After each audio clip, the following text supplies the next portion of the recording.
Hi, I'm Lin. And I'm Leo. Welcome back to Yoga with Lin and Leo.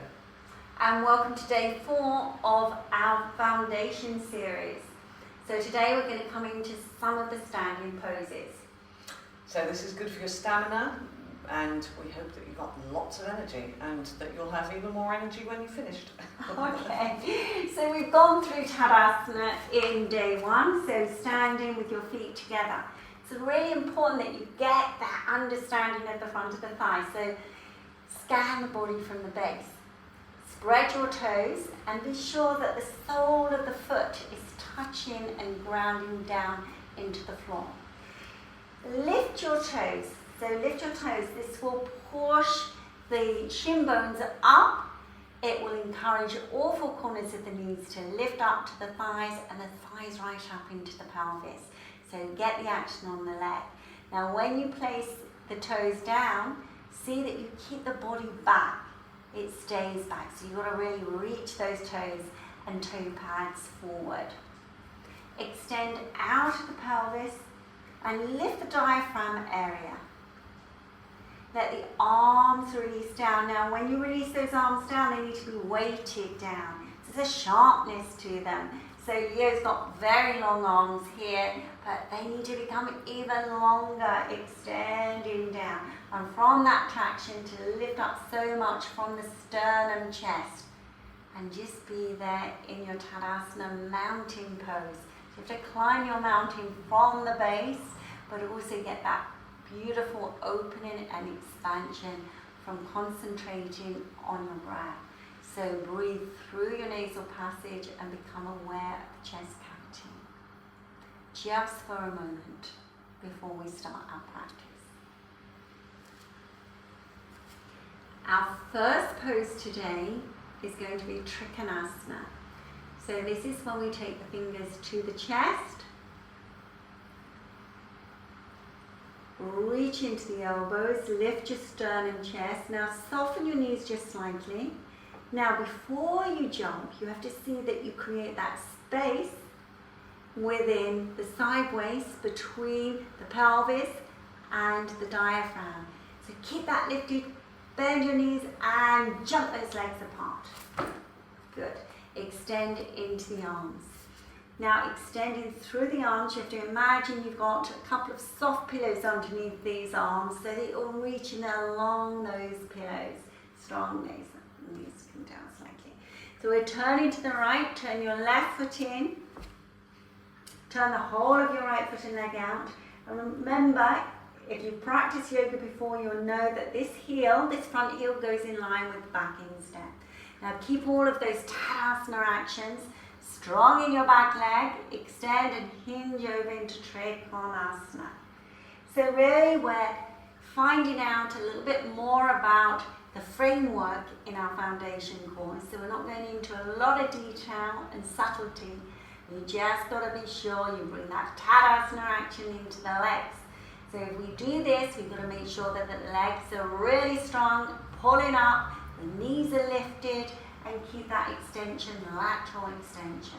And again, you have to see that these ribs move away from the pelvis, so this space comes. And you can achieve this by pushing into that back leg a little more.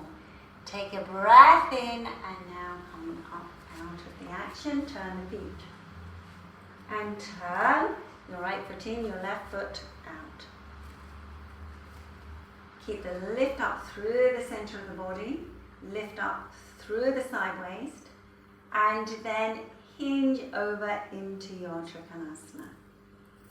Extend, opening the arms, extending up, and again, remember those actions in Tadasana, grounding down into the legs, pulling up through the soft tissue fiber.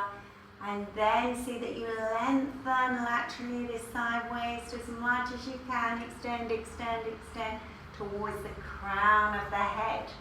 And then extend up out of the pose, keeping that back leg nice and strong. Turning the feet to face forward and then bring the legs together. Standing Tadasana. Roll your shoulders back and down. Lift the sternum chest up. And just take a few breaths, just recover for a few moments. So remembering some of those qualities in your Tadasana. Ground down into the heel bones. Lift up out of the pelvis. Broaden across the collarbones. Soft inhale, soft exhale. So we're coming into Virabhadrasana 1 action. So being on your mat, taking your fingers to your chest and jump the legs apart. Okay, so you're going to take the arms up now. So you're going to rotate those arms and take the arms all the way up. Okay? Alright. Now, if you find this quite a difficult action, you can do your own adjustment by pulling up with one hand and then see that you do the other arm and lift up. Yes, and then extend the arms. Now turn your left foot well in. Before you turn the front leg, be sure that you keep that action in the back leg. Push it back strongly and then turn the whole of the front leg out. Now see that this outer hip comes forward and you're keeping that lift through the waist and bend your front leg. Bend your front leg. So keep those ribs extending away from the pelvis. Make a square with your front leg and extend. Take a few deeper, longer inhalations. Push into your back leg. Take a breath in and come up. Turning the feet to face forward and then coming to the other side. So turning your right foot in, whole of the left foot and leg out. So this can be quite a challenging action.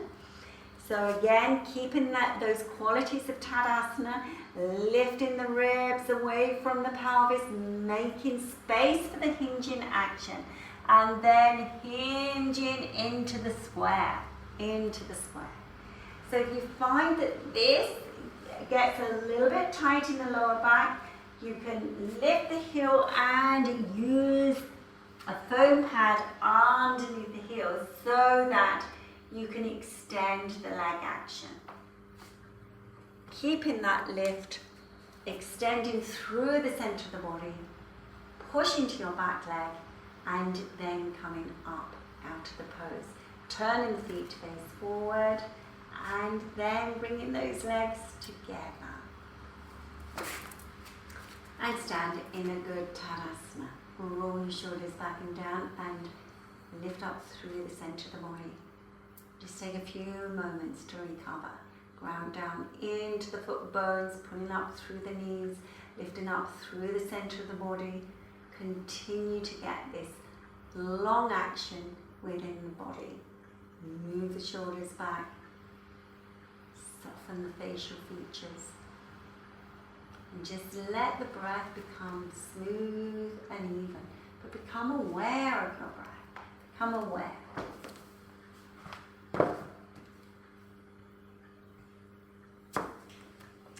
Our next pose is going to be Parsvakonasana. So when we come for this pose, we're going to still maintain this lift, taking the fingers to your chest, and then jumping the legs apart. Now the legs are a little bit wider than the Trikonasana action because we're going to be making a square with our front leg. And to do that, we need lots of space for that thigh bone. So turning your left foot in, your right leg and foot out. And then extend up again. Remember those qualities of Tadasana, grounding down into the leg bones, but lifting up with the soft tissue fiber. Softening the knee and come into this action. So keep strong in that back leg. Keep the inner thigh moving to the outer thigh. And then just rest this forearm onto the top of the thigh and press down with the hand. Always see that you keep that length, moving in with your outer hip. And then slowly taking this hand, if you can, to take it a little bit further. So taking your right hand down onto the brick if you're able to. Now what's important with this arm is that you keep it to the leg. So this isn't the classic way of practicing, we're just practicing in this way to help you to understand the angle. So you press this upper arm into the inner thigh and get this rotation. Now if you can take your hand a little bit further, then you can take your hand down onto the floor. Now the arm goes up. Now quite often it's quite challenging for the arm to lift up, so stretch it away from you, rotate the arm and take it all the way up and over the ear if you're able to. If that's too difficult, you extend it up in this position. So keep the action in your back leg, keeping the length throughout the whole of the body, and then lifting through the abdomen, front body to back body as you come up out of the pose. So we're there for quite a long time, turning the feet to face forward.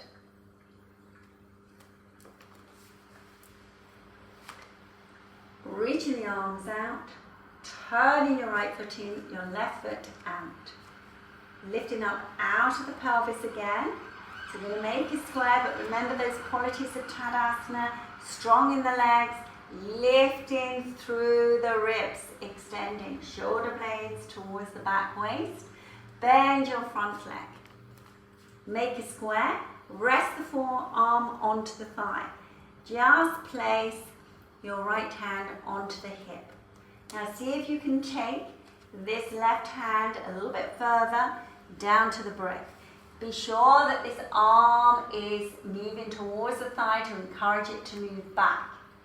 And then see that you're getting all of that length. If you can take your hand a little bit further, either turning the brick or taking the hand down to the floor, then do so. But be sure you're maintaining this outer hip in. So the left hip needs to move in. Extend the top arm up, and then if you're able to, taking the arm over. Keeping the weight in the back leg. So go on seeing that you're pushing into that back leg, but you're lengthening through to the fingertips, all the way to the fingertips. Keep your front body to your back body, ground into your back leg, and then come up out of the pose. Turning the feet to face forward, and then bringing the legs together, jump or step. Stay in Tadasana. Oh, Dropped some. Leah's just lost her pendant. So we'll just put that on to the side for the time being. Okay, so feet together, roll your shoulders back and down, and just be in your recovery Tadasana action. Ground into the base of the pose. Pull up through the legs, lift out of the pelvis, lift through the center of the body. Soft inhale, soft exhale. Our next pose is going to be down on floor level. So now coming into a seated position. Now you're going to need to have a couple of foam pads to sit on. So we're introducing Marichyasana I today. So when we come into this, we're sitting a little bit higher than the classic pose. The classic pose would be either on the floor or maybe a smaller height, a blanket. So be in Dandasana. You can see here that Leo's moving the buttock flesh so that the hamstrings have a little bit more space. But just be in your Dandasana, extending the legs, extending the heels away from you. Keeping the lift through the center of the body. So we're going to bend the left leg first. So bend your left leg and hold on to the shin. So be sure when you're in this position, you create a fulcrum. So you use the heel against the floor to push down very strongly. So the shin pushes into the heel, and then you use your hands to lift up through the center. So everything is very active, but be sure that you find the resistance. The resistance is normally something that you're pushing into. So the floor becomes very important, even for the straight leg here, the center of the heel bone is touching. So if your calf is touching, you ground down. You ground down with the thigh. It may not be touching because you're on a couple of foam pads, but the action is downward action. Extend the left arm up, reaching up, and then hinge at the elbow, and then see that you take the upper arm to the inside of the thigh. Now it's a two-way direction. You have to push the outer thigh into the arm and the arm into the outer thigh. So you come into that balanced fulcrum. Take the back hand back, and now lift up through the center of the body. Lift up nice and strong. Remember what we were saying with Bharadvajasana in day 3, that you have to get the lift. It's so key, and you can practice this on the chairs we showed in day 2. So you have to see that to twist the spine there needs to be so much extension, so much length. So use your upper arm against that inner thigh, use your back hand to lift up even more, and then turn. That's the way to do it. Keep this leg absolutely straight and strong. And then release it. Straighten the legs. Extend into the heels, and then come from the other side. So bend your right leg. And again, taking the heel towards its own buttock. If that's difficult, don't worry. You take it in as far as you can. Remember, we're just building the foundations. We're not experts at this point. So press down strongly into the heel, using your hands to lift up, using your hands as a fulcrum. And then we come into the region of the arms, so reaching that right arm up, and then hooking the arm in front of the thigh, taking the left hand behind you. Then using both arms. So you use the back hand against your support, press into it strongly, press into the outer thigh to the upper arm to the inner thigh. Go and see that you go up through the center, lift and expand across the collarbones, and then take that back shoulder back and breathe at the same time. And then release them. Extend your legs into Tadasana, lifting up. Just extend through the center of the legs into the heels, bring the toes towards you, roll your shoulders back and down, and learn to ascend that spine. And then release them. Coming into Sukhasana action. So with your Sukhasana action this time, you normally go for a certain leg in front, change the cross of the legs. We always get into this habit of just naturally crossing comfortably, so it's really good to change the leg cross every now and again. So sitting up nice and tall. We hope you've enjoyed day 4 of our foundation course. And we hope that you have come out with lots of energy. So we look forward to seeing you again next time. Namaste.